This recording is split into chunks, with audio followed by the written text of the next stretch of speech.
Good afternoon. My name is Professor Suzanne Chambers, and I am lucky enough to be the Dean of the University of Technology, Sydney Faculty of Health. So welcome. It's lovely to have you join us here today. It is my great pleasure to welcome you to today's webinar with our special guest, Associate Professor Leanne or Lulu Zalapa. But first, as is traditional at University of Technology, Sydney, I would like to acknowledge the Gadigal people of the Eora Nation upon whose ancestral lands the UTS City campus now stands. I would also like to pay my respects and our respects to elders both past and present, acknowledging them as the traditional custodians of knowledge for this land. Now, today's webinar is brought to you as part of a webinar series, UTS Illuminated, celebrating the achievements of successful alumni like Lulu, who have been recognised as the 2020 UTS Alumni Award recipients. Welcome to everyone who's joining us today. Before we get started, there are a few things I need to note for you. So first of all, this webinar is being recorded, so that you know that. The format for today is a 30-minute discussion with Lulu, and then we'll use the remaining time for questions and for discussion. We do welcome questions during today's presentation, so please do type them into the Q&A box in your Zoom control panel. Thank you to the many people who have submitted questions when registering. We will endeavour to get as many questions on as possible. Now, to the reason we're all here today, let me tell you a little bit about Lulu. Lulu graduated from UTS with a Bachelor of Nursing in 1993, and she went on to become a recognised industry leader with an extensive career in nursing and, importantly, in philanthropic services, including becoming CEO and founder of the Prince of Wales Hospital Foundation, and some of you may well have known Lulu in that capacity. Over the course of her 16-year tenure as CEO of the foundation from 2004 up until her retirement just this year in 2020, she raised over $46 million for infrastructure, research, equipment, and patient care projects. And this included the Nelyun Comprehensive Cancer Centre, which some of you may be familiar with, and also the Luisa Hope Fund for Nurses. She also launched other charities, including Dry July and Dreams to Live For, and she is currently, happily for us, an adjunct associate professor in the University of Technology, Sydney Faculty of Health. So welcome to Lulu, who I can see her now on the screen with us. So welcome, Lulu, and I would like to invite you just to perhaps start with telling us about yourself in general and perhaps the commencement of your professional career. Well, thank you, Suzanne. This is honestly such an honour to be presented with this award, and I thank you and very much for this. So the question was, who is Lulu? I thought that's a really good question. And I have to say, if I hadn't have been a nurse, my life would have been very different. When I first was interested in becoming a nurse, and I started at Sutherland Hospital in 1969, it was so wonderful to be in that uniform and to be at the bedside. When I was 14, I'd been in hospital and I'd loved the smell of the hospital, which some people find that really unusual.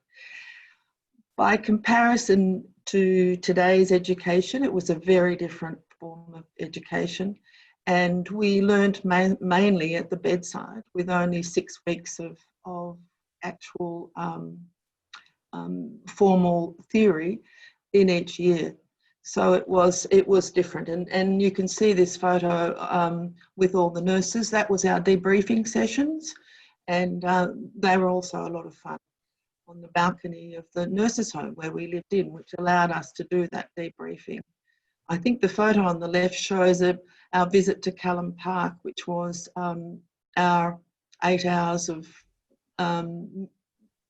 psychiatry, which we got into our certificate. Some of the things that happened at that time was there was a matron used to do her rounds at 11 o'clock, and We had to have the rooms looking tidy. So it was very different. You know, we weren't allowed, it wasn't patient oriented, it was actually task oriented.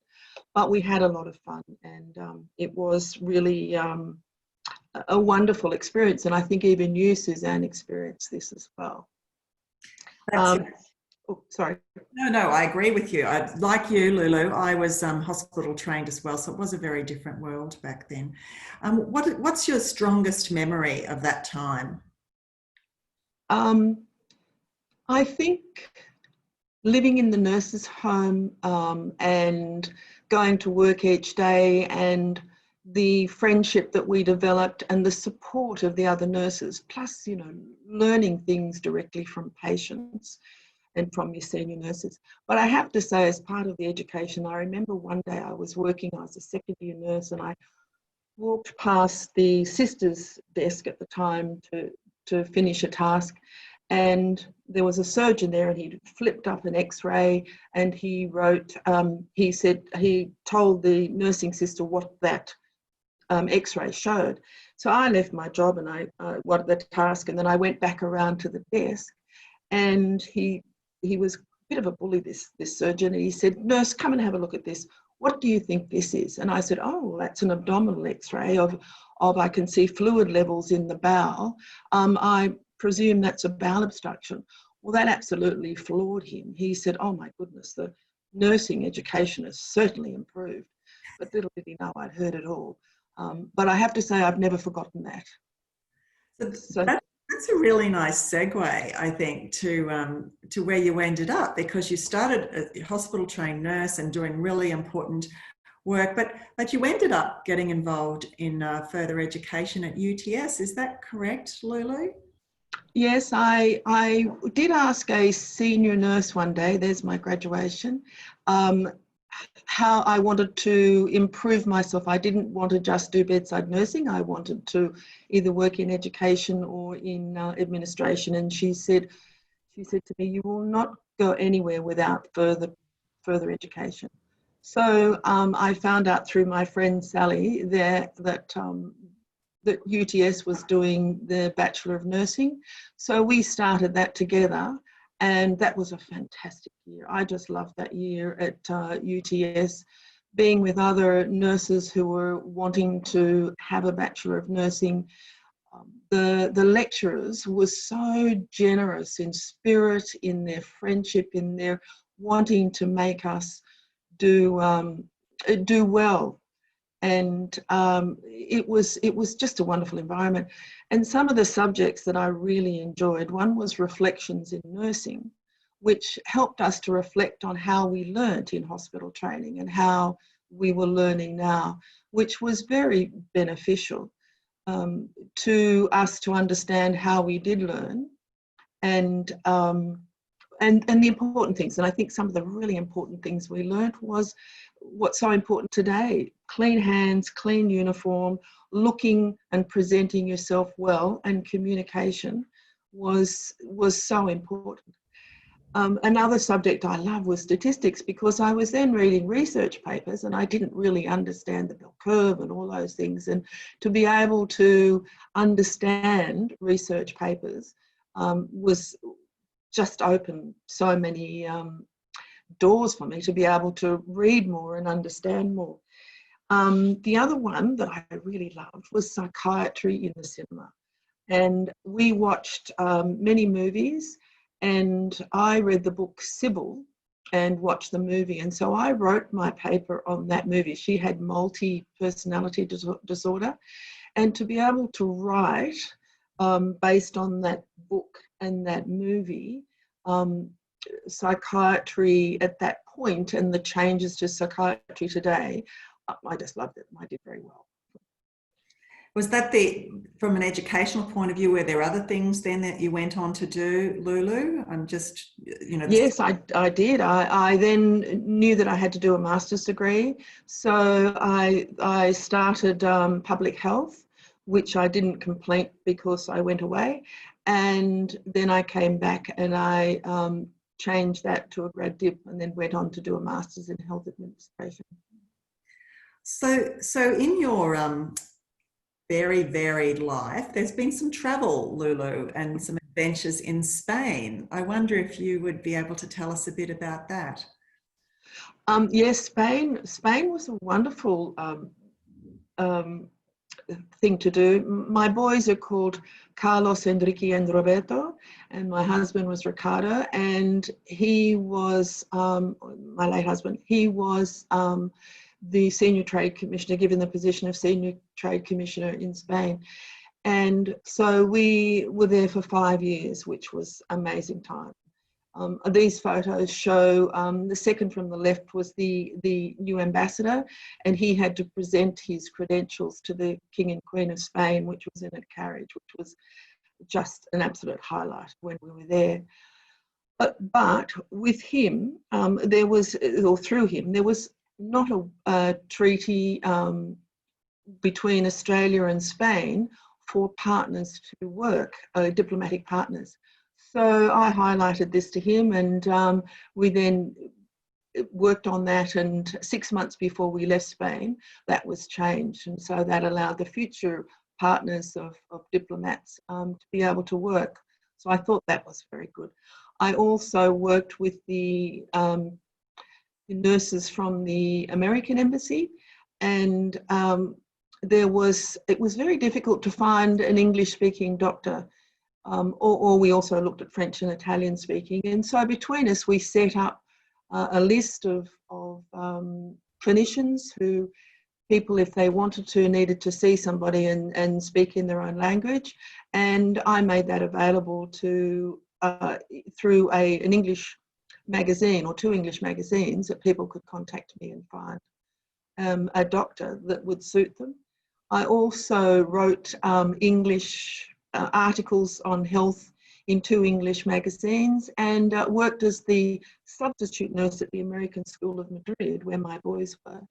And I also looked at their policies on HIV, which was 1984, and this was the 90s, and so highlighted all the changes that needed to be done in the 10 years. So not being able to work didn't stop me from doing things. And I forgot, and the last thing, I had a Thai takeaway business, which was nothing to do with health. Well, in a way it was. So while you were in Spain, then you were really involved in doing some policy changes, not just and practical changes, not just in health, but also in the standing of women, really, because I imagine that a lot of the partners were women, and you making it possible for them to work would have been life-changing for them. Yes, I think so, because there were younger women coming through. I was in my 40s, but even younger women coming through who were stopping their career to go there, and so it was an opportunity. Oh, it's fantastic. And so then you came back to Australia, and what was the transition like for you coming back here? I used to say it's like changing shoes. You know, you have, and that's something that nursing taught me, that you had to change. So I came back and I changed shoes from this diplomatic lifestyle and worked. I went to Prince of Wales and started working as a cardiac nurse, and then was given an opportunity to be one of the early patient access managers, which I love the strategic work of that. And also I was invited, because I had some excellent contacts, to work in the media unit. So I did patient access part-time, and then I also did media, and that gave me the opportunity to go to the general manager and say, look, we're on campus here, we've got Royal Women's Hospital and we've got Sydney Children's, and they both have foundations. So I said, George, why don't we have one? And he looked at me and he said, Lulu, we'll start one. So I'd had a few steep learning curves, one to Spain.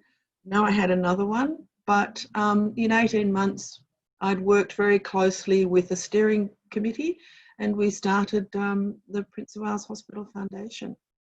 Because that's a very big shift to go from bedside nursing to diplomatic work, and then to setting up foundations are a huge thing to do. I mean, do you have a sense of what you think the core skills were that you have developed over the years that enabled you to make all those transitions?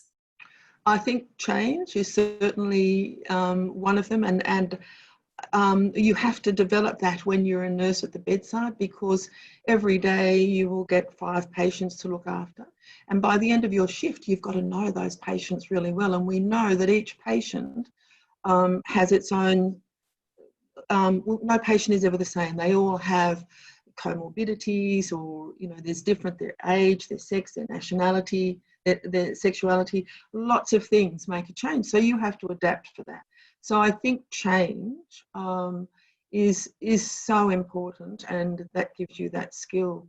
Through my studying, I wouldn't have been able to develop health administration and public health, which gave me health promotion and education. I wouldn't have been able to move on into the foundation if I didn't have, I think in administration was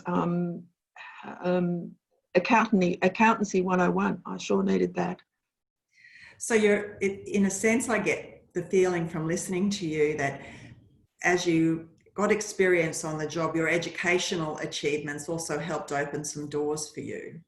Oh, absolutely, absolutely. And absolutely. And even when I was in fundraising, I had to learn all the time. I mean, one day I was a nurse and the next day I was the CEO of the foundation. So that was a big jump. And I have to say, as a humanitarian that I am and in nursing, it was a bit difficult for me in the beginning to say, oh yes, I'm the CEO, because it didn't come easily to go from that title, to go from patient access manager to that title. But I'd soon settled into it.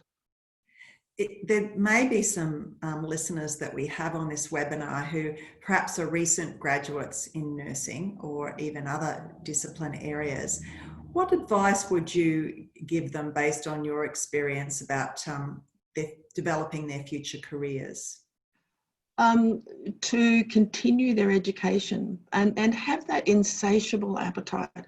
I think that's the best thing that they can get out of nursing, is when you do that degree, you're not going to learn everything. And so every day you need to keep learning, keep reading, do other degrees, do other courses, do whatever you can to continue your education. And as we've seen with COVID, I mean, what a change. What a change, the learning curve that everybody's had to do to develop new skills. What does the future hold for you, Lulu? Oh, I think I have a wealth of knowledge of philanthropy and health. One of the other things that I'll just go back in the foundation that I did was that Deloitte had developed this Deloitte Assist, which was an Alexa for patients, and we tested it in the spinal unit. We were the first foundation to fund it and the first place in the world to test it. And so it was very exciting to watch the nurses and to see them be able to the patient say, Alexa, I need a nurse, and Alexa would say, would send it to an iPhone in their pocket. And instead of the bells ringing, it would go straight to their nurse and they would get a message. And then Alexa would say, why do you want the nurse? If it was pain, it would escalate. If it was chest pain, it would escalate to more people. If for a spinal patient they needed to get out of bed, this would allow the surgical dressers to come and help them. So it just changed that ability to be able to get to the bedside, instead of going to the bedside and then coming away, to know exactly what was happening. So innovation is really at the forefront of health today, and that was a really exciting project to be on. So innovation, I think is really, I've got a wealth of knowledge of philanthropy, and I do want to share and advise, which is something that I'm doing. It's wonderful. Plus, I've got two gorgeous grandchildren. I'm getting 2 more at the end of the year. So I'll have Zizi, Rose and Marlo and 2 more little girls. So I'm sure that there will be a call on me to do some more grandparenting.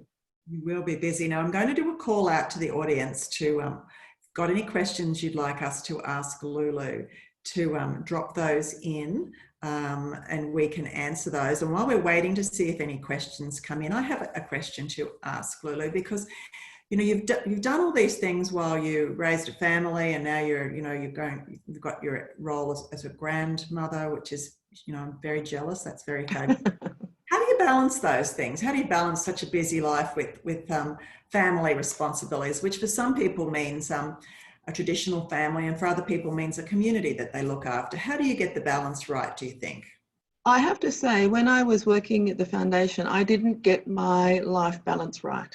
And so that to me is something that I'm learning now. I forgot to look at what my tribes should be. And so there is that life of giving and advising. There is your family life, and there is also, I need to work out what other things I can do in my life to make me more rounded than I was. I've given my all, my whole life to my working life, and I did it when I did to my children as well. But it's true, getting that work-life balance is a work in progress. Absolutely. Now, I've got two questions for you. The first one is, what do you think the future of healthcare looks like? The future of healthcare, that's a very big question. Isn't it?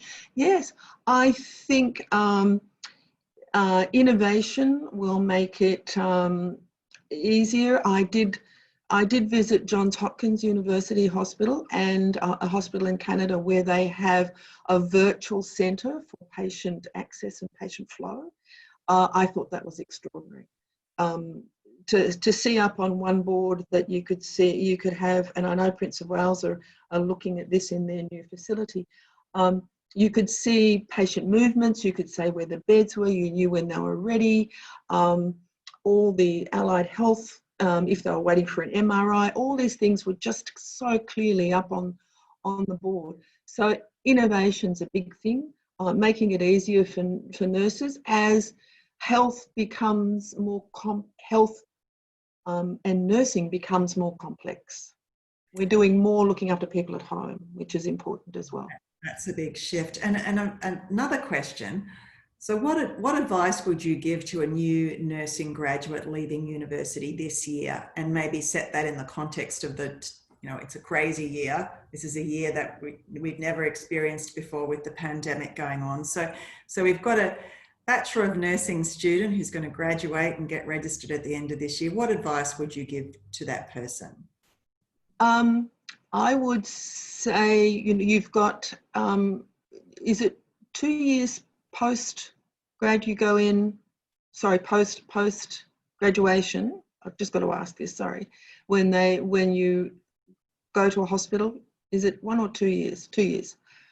So the opportunity, if there is an area of nursing that you love, try that. And then cardiac nursing was my first love. And so that's where I worked in London in cardiac nursing. So I would do that and continue to learn. It's so important, continue to learn. And then after that first year, if it's not really where you want to go, look at what else you can enjoy, or then start looking at your master's degree. Absolutely. So I guess to summarize, Lulu, when I think of all the things that you've shared with us today, and thank you for your generosity in doing that, being open to opportunity, seeing possibilities, being curious, and also being committed and passionate about what you do seem to be strong themes in your career, in your life more broadly to date. Does that resonate with you, that summary? Absolutely. I had such a passion for nursing. I had such a passion for philanthropy. Yes, passion is such an important part,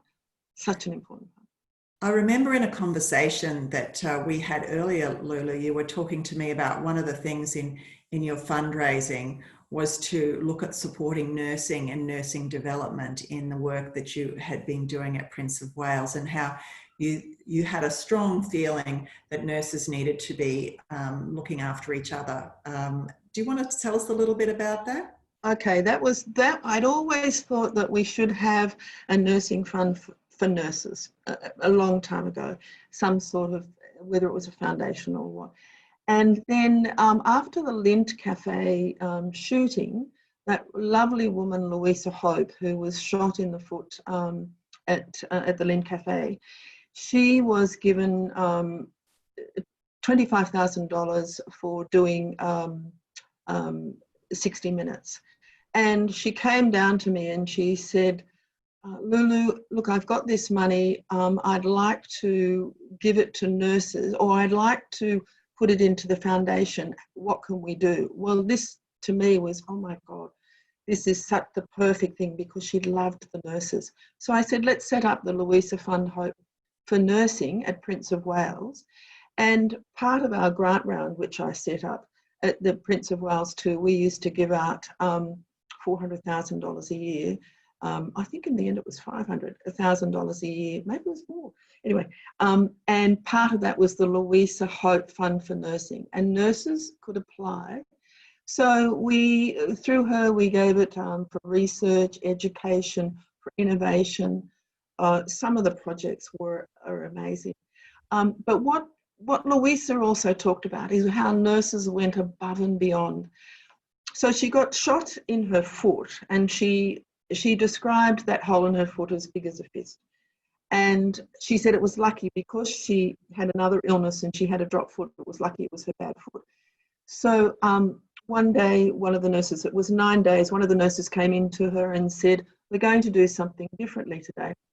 I'll do something for you. And she went, oh no, it's a new dressing. She said, I'm going to wash your hair. And that was the best gift that she could have. So I knew that she had such a passion herself for nurses. And so the Louisa Hope Fund started, and I'm so proud of that, so proud of that. Lou, as a leader, how would you describe yourself in terms of the type of leader you are and why you take that approach? I think I have compassion. I have, I'm prepared to take risks, and having a board of directors, they were very good with me, taking risks. Years ago, I had a business. I decided to set up my own business as well as a health consultancy. So taking chances, taking a bit of a risk, and having the background knowledge to think, well, it's not such a risk because this can be the outcome. It's going to be okay. Now, my last question from the audience is to ask you, as a UTS alumna and our Alumni Award winner for Faculty of Health, what would your message be to the rest of the alumni, to our alumni community? Okay. I think nurses are such a giving group of people. We give all the time. And and nurses have a passion. There are other people out there who really want to do nursing and they can't do it, and they have a passion to do it. So I would like really to see, and there are so many good causes, I would love to see our alumni giving back just a little bit so that other people who want to do nursing can actually bring their passion for caring for patients. So I'd say to any alumni out there, give a few dollars for a scholarship for somebody who's not as fortunate you would be the best gift you could give. Well, thank you. Lulu, you are a blessing. Now, I want to do cheers to you. Oh, thank you. And and I'd like to also, sorry, you want to say something? That's right. I'm just going to thank you for being with us and for your generosity, and thank our audience for joining us. And I'll let you have the last word. I'll just say I want to wish everybody a lovely afternoon. Lulu, you get the last word. Thank you. I can't help myself. I would like to thank all those nurses out there who's had a tough year this year. And, you know, there's a lot of talk about frontline nurses, but there are all the nurses who are also in the other parts of the wards. In nursing homes, I have a mother in a nursing home. That was a picture of my 94-year-old mother, who are also at the front line, but I want to acknowledge all nurses who have dedicated their work this year in such difficult times. So thank you to them. Thank you, Lulu. Thank you, everyone. Have a lovely afternoon. And thank you.